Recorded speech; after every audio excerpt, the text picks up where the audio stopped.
Hello बच्चों, आज का जो आपका वीडियो बन रहा है वो है कॉन्ट्रा वाउचर। चूँकि प्रीवियस क्लास में मैंने यूनिट 3 के अंदर में पेमेंट और रिसिप्ट का बना दिया था, तो F4 कॉन्ट्रा वाउचर का शॉर्ट की है। कॉन्ट्रा वाउचर का प्रयोग जनरली बैंकिंग रिलेटेड चीज़ है। बैंक में पैसा जमा करना, बैंक से पैसा निकालना, या कोई चेक अगर आपको कोई ऑफ डेटर को ये पैसा दे देता है चेक काट के, तो उस चेक को भी बैंक में जमा करना, इन सभी चीज़ों के लिए इसका प्रयोग किया जाता है। तो कैश और cheque deposit to bank, cash withdrawal from bank, transfer of fund from one bank to other bank will be enter through the contra voucher. Contra voucher के माध्यम से ये सभी चीज़ को काम को पूरा करते हैं। Debit and credit accounts can be only cash और बैंक। यहाँ डेबिट अगर कैश होता है तो बैंक क्रेडिट में जाएगा, अगर बैंक क्रेडिट डेबिट होता है तो कैश क्रेडिट में। ये दो ही एंट्री आपस में चलती रहती है। Example like if the amount is deposited, अगर बैंक में पैसा जमा करने के लिए गए हैं तो bank account will be debited and cash account credit, cash credit में चला जाएगा। जैसे यहाँ समझाया हुआ bank account debit to cash account. ठीक उसी प्रकार if the amount is withdrawal from, पैसे बैंक से अगर निकालने गए हुए हैं तो cash account debit to bank account. If one bank cheque deposit other bank, एक बैंक का चेक आपको मिला हुआ है, दूसरे बैंक ने अपने बैंक में जमा करने के लिए गए हैं, देन फर्स्ट बैंक यानी आपका बैंक क्रेडिट नहीं होगा, आपका बैंक अब डेबिट होगा, और जो बैंक का चेक आपको दिया गया है वो क्रेडिट हो जाएगा। Latter bank is debited. Example Shakti traders receive cheque from PNB, PNB से चेक आपको प्राप्त करा मोहन, फ्रॉम मोहन से पीएनबी का चेक। आपका शक्ति ट्रेडर्स जो कंपनी है वो है आपका एसबीआई में खाता, तो यहाँ पर एसबीआई डेबिट हो जाएगा और पीएनबी क्रेडिट हो जाएगा। Always a contra voucher will be prone to the user to enter the credit aspect first in gateway of tally accounting voucher, press enter, then press F4, then you have this types of menu display, इस तरह का मेनू display हो जाएगा। उसी में जो Contra voucher जिसको debit करना है और क्रेडिट करना है वो यहाँ लिखा जाएगा। एग्जाम्पल में लिखा हुआ है 1/4/11 750 पीएनबी चेक और 10,000 चेक कैश और डिपॉजिट। इस तरह से आपको दो एंट्री करनी है। तो एसबीआई को डेबिट किया गया, दो कैश 750 और पीएनबी 10,500 जोड़कर टोटल 11,250 आपको डेबिट कर दिया गया। परचेज ऑर्डर की बात करें कॉन्ट्रा वाउचर के ठीक बात, तो परचेज ऑर्डर का मतलब होता है माल खरीदने से पहले अग्रिम सूचना देना कि मुझे अपने महाजन के यहाँ कि ये माल मुझे चाहिए, जिसको आप सप्लायर भी कह सकते हैं। उसका शॉर्ट की होता है अल्टे4। Tally permits to you to produce a purchase order from system से टैली जो है आपको इस सुविधा देता है कि आप ऑर्डर को परमिट करें यानी तैयार करके प्रिपेयर कर सके। परचेज ऑर्डर में भी produce printed and send to suppliers, print करके सप्लायर के पास भेजा जाता है। Goods received and linked with the web the purchase order system, यहाँ तक कि आप अपने सिस्टम से उसको ईमेल भी कर सकते हैं, जिसको पीओ सिस्टम कहा जाता है। Invoice outstanding order should be monitored to here, hence the will be only consider creating, altering और deleting a purchase order, here displaying order position and any items of from the stock summary.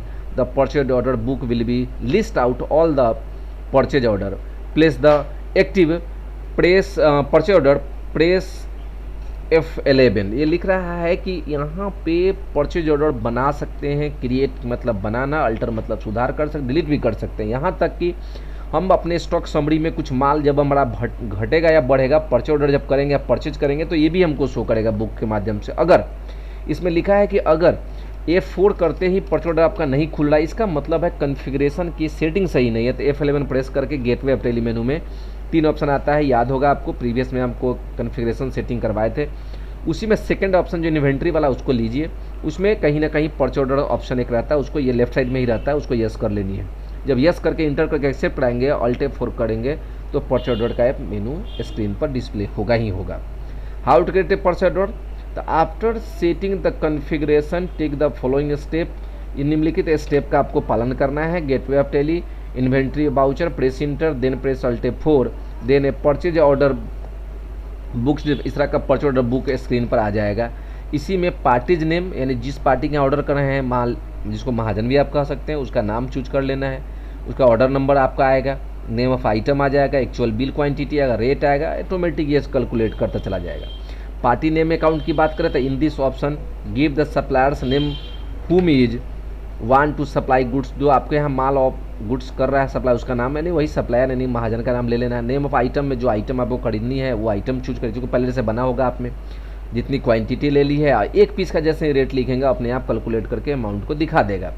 quantity item to be required to its rate, and then amount is calculated automatically enable to rounding off. Order number की बात करें तो starting number पहला होगा तो 01 से start कीजिए आप, उसके बाद आप इंटर करके निकल जाइए। D1 की बात करें तो कितने दिनों में माल चाहिए, 15 डेज 13 डेज, वो सभी ऑप्शन आपको उसमें पूछेगा, उसको आप दे दीजिए डिलीवर का डेट। उसके बाद लोकेशन की बात करें, in the case of multiple, एक से अधिक गोडाउन अगर बनी हुई है आपकी कंपनी में तो डेफिनेटली है कि आप मनपसंद गोडाउन जहाँ रखना चाहते हैं माल को मंगवा के वो आप चूज कर लीजिए। उसके बाद अदरवाइज अगर नहीं बनेगा, एक ही रह जाएगा तो एक ही में ऑटोमेटिक एडजस्ट कर लेगा। एडिशनल कॉस्ट डिटेल की बात करें तो ये भी एक ऑप्शन है कि मान लीजिए कि जो ऑर्डर आप किए उस माल को भेजते समय अगर एडिशनल कोई कॉस्ट डिटेल लगाता है तो वो आपको यहाँ मॉनिटरिंग करनी होगी।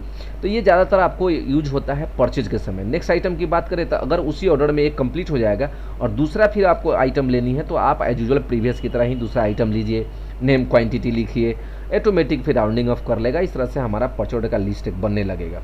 इंटर करके एक्सेप्ट करा लीजिए। अल्टरिंग ऑफ परचेज ऑर्डर का मतलब होता है सुधार करना। If you want to alter purchase order by the displaying it from a variety of places, but it is easier through the purchase order book on the or the day book of the following step। दो तरीका है जिसके आसानी से कर सकते हैं, या तो परचेज ऑर्डर बुक से या फिर डे बुक से। गेटवे ऑफ टैली लिख रहा है डिस्प्ले इन्वेंट्री बुक में जाइए, परचेज ऑर्डर बुक चूज मिल जाएगा, वहाँ इंटर कर दीजिए। या गेटवे ऑफ टैली में डिस्प्ले डे बुक में जाइए, या 2 बार डी गेटवे ऑफ टैली में रखेगा तो आपका ऑर्डर पूरा डे बुक खुल जाता है। उसमें जो आपको चूज करना है यानी परचेज ऑर्डर बुक उसको चूज करके प्रेस इंटर कर दीजिए। Display the screen, choose purchase order item and press enter, then change charge made, अरे कोई बदलना है जो बदल लीजिए, इंटर करके निकल जाइए। डिलीटिंग परचेज ऑर्डर की बात करें तब मिटा भी सकते हैं। अनवांटेड है, ऑर्डर बनाए हैं लेकिन हम प्रेस नहीं करना चाहते हैं तो मिटा सकते हैं। उसके लिए भी वही स्टेप है, gateway of Tally display day book, press enter, then choose any one purchase order, press enter, then alt D.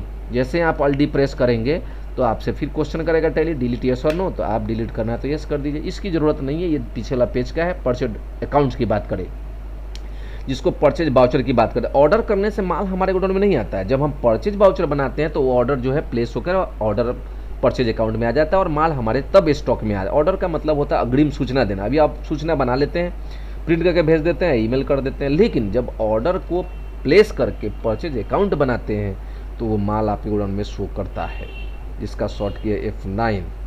Purchase voucher is mean for the purchase entry purchase made in the regular course of business not office use, यानी office में ये प्रयोग अब नहीं होता है। Purchase का प्रयोग सिर्फ और सिर्फ रेगुलर कोर्स ऑफ बिजनेस में ही होता है। Will be enter the voucher purchase order fix sets not being the regular course of business, so must enter through the payment voucher. अगर आप ऑफिशियली कोई चीज़ खरीदते हैं, ऑफिशियली काम करते हैं तो आप परचेज का प्रयोग ना करके पेमेंट से खरीदिए। लिखा भी है not a purchase voucher. Generally purchase are made on the credit, उधार खरीदने के ज़्यादातर प्रयोग किया जाता है। Tally allowed to you enter both, लेकिन टैली दोनों सुविधा देता है, कैश भी खरीद सकते हैं और उधार भी खरीद सकते हैं। ये डेबिट साइड में लिखा हुआ परचेज अकाउंट आएगा, अगर टैक्स कोई होगा तो क्रेडिट साइड में सप्लायर का नाम आ जाएगा, कोई डिस्काउंट होगा तो होगा। लिखा भी in case of purchase voucher, in a purchase voucher always credit expect amount to supplier, जो महाजन होगा उसका नाम ऊपर में आ जाएगा। एग्जाम्पल में समझाया हुआ है कि 1/4/2011 25,000 worth of goods 100 chair 250 each purchase from MS नमस्ते इंटरप्राइजेज उनके उधार खरीदा गया, जिसका बिल नंबर अलाउड किया गया 11/10 एंड पेमेंट ड्यू डेज लगाया गया 15 डेज का। तो कुछ एडजस्ट इस तरह से आपको करनी है।